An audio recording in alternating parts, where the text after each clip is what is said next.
Olá! Hoje eu falarei sobre o Príncipe de Astúrias, o maior naufrágio em águas brasileiras. O navio Príncipe de Astúrias foi um transatlântico construído em 1914 na Escócia, sob encomenda da companhia espanhola Pinillos Izquierdo e tinha 150 metros. Era usado para transportar cargas e passageiros no trecho Barcelona-Buenos Aires. Considerado o navio mais luxuoso da Espanha, chamado de o Palácio Flutuante, ele tinha restaurante, biblioteca, ambulatório e até salão de música. Sua estrutura continha duplo casco, assim como o Titanic. Na época, essa tecnologia era conhecida por tornar a viagem mais rápida. O Príncipe de Astúrias viajava na velocidade de 18 nós, ou 33 km por hora. E também essa tecnologia de duplo casco tornava a viagem supostamente mais segura.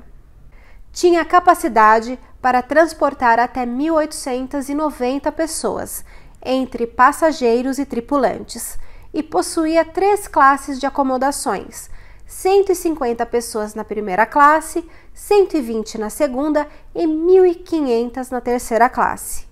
Os ambientes da primeira classe eram ricamente decorados, com móveis de mogno, poltronas de couro e tapetes persas. Conforme o historiador Fernando Alves, a travessia do Oceano Atlântico demorava em torno de 30 dias, saindo de Barcelona, fazendo escala em Valência, Almeria, Cádiz e Las Palmas, Gran Canária, na Espanha, e Santos, no Brasil, Montevidéu, no Uruguai, antes de chegar a seu destino final, que era Buenos Aires. Porém, no dia 5 de março de 1916, quando navegava para o porto de Santos, ele naufragou. Essa era a 6ª viagem que o navio realizava. Oficialmente, haviam 654 pessoas a bordo, dos quais 193 eram tripulantes. Mas, em seus compartimentos, estima-se que havia mais de 1.000 passageiros que estavam fugindo da Primeira Guerra Mundial. Durante essa época, diante do declínio da Europa, com desemprego, fome e miséria, favorecendo o surgimento de regimes totalitários e violentos, muitas pessoas saíam do continente em busca de uma vida melhor. Os navios saíam com capacidade total atingida e, mesmo assim, não comportavam a todos que desejavam sair da Europa. Nos seus compartimentos de carga, o Príncipe de Astúrias levava muitos itens curiosos: 12 estátuas que haviam sido encomendados pela Espanha para serem colocadas em Buenos Aires, no Parque Palermo, como parte do monumento La Carta Magna e las 4 Regiones Argentinas. As estátuas eram feitas de bronze e custavam, no dinheiro da época, 40.000 libras ouro, um valor bem expressivo. Em 1990, uma dessas estátuas foi encontrada por mergulhadores e está exposta no Serviço de Documentação Geral da Marinha, no 1º Distrito Naval, no Rio de Janeiro. Das demais estátuas, foram recuperados apenas pedaços.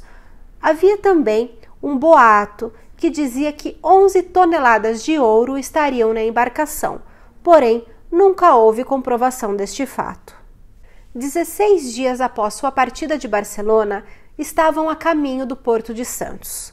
Naquele dia, estava chovendo muito forte e a visibilidade era baixa, até mesmo para o experiente capitão José Lotina Abrisqueta, e por isso ele decidiu mudar a rota. Ao invés de continuar seguindo para Santos, fez um desvio para uma parte rasa, sem ter o conhecimento que estava adentrando em uma área de corais. Era segunda-feira de carnaval e as pessoas estavam dançando no salão de baile, que foi improvisado no restaurante do navio, muitos fantasiados de pierrots, colombinas e arlequins. E ainda restavam alguns foliões quando a embarcação mudou de direção e se chocou violentamente com uma barreira de corais às 4h15 da manhã na ponta da Pirabura, em Ilhabela. abrindo uma enorme fenda de pelo menos 40 metros em seu casco. Passageiros e tripulantes não tiveram tempo de fazer nada. Sobreviventes relataram que a água invadiu primeiro a casa de máquinas e 2 das caldeiras explodiram, matando imediatamente muitas pessoas. Depois dessa explosão, o navio se partiu em 3 pedaços e afundou completamente em apenas 5 minutos, fazendo uma enorme sucção gerada pela pressão, levando à morte oficialmente 477 pessoas, com 143 sobreviventes, e os passageiros, que estavam nos compartimentos inferiores do navio, todos foram levados para o fundo do mar. Em termos de comparação, o Titanic, que afundara há 4 anos antes, submergiu após 2 horas da colisão com o iceberg. E por isso, pelo número de corpos encontrados no litoral paulista, estima-se que mais de 1.000 pessoas morreram em seu naufrágio.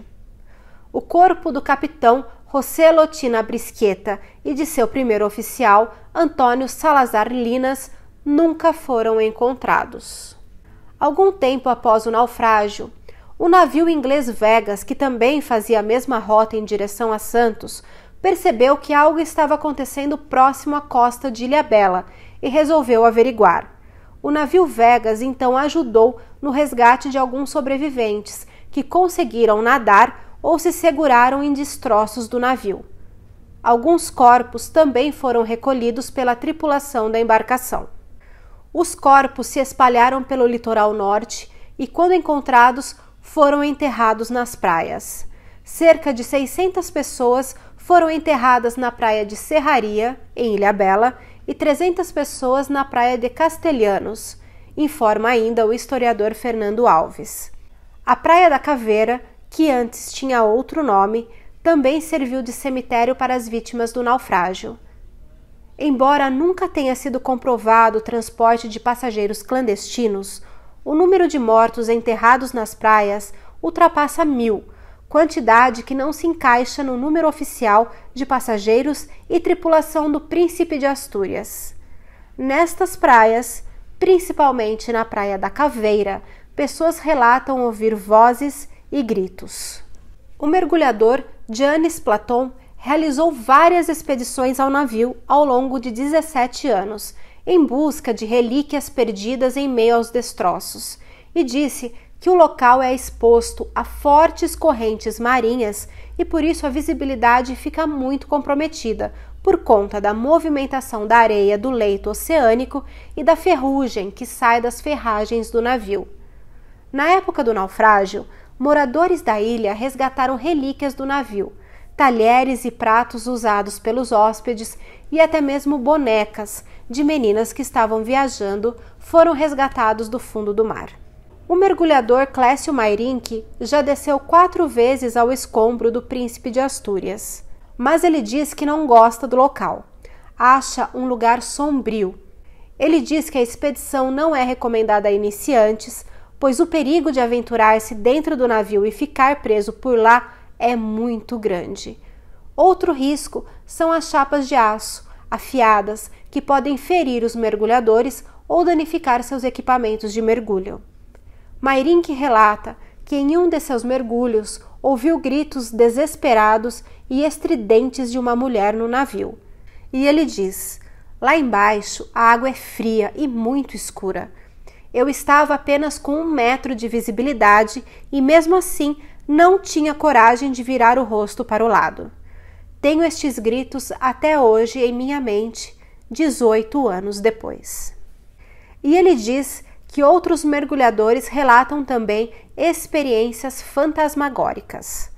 André Prado diz que quando estava chegando a 48 metros de profundidade, ele sentiu algo puxar seu pé.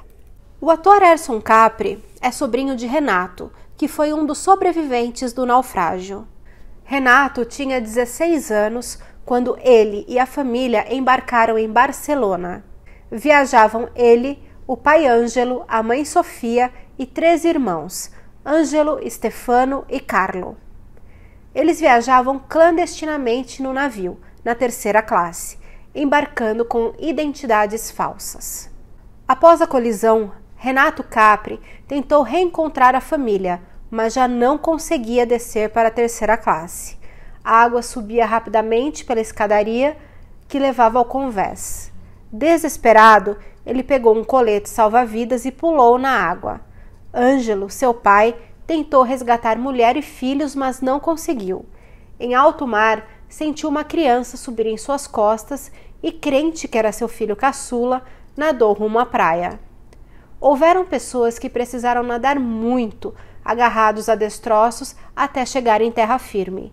Renato e seu pai nadaram e se encontraram na praia, e Ângelo viu que a criança que trouxera não era seu caçula, e sim um menino argentino, que no desespero se agarrou a ele para se salvar.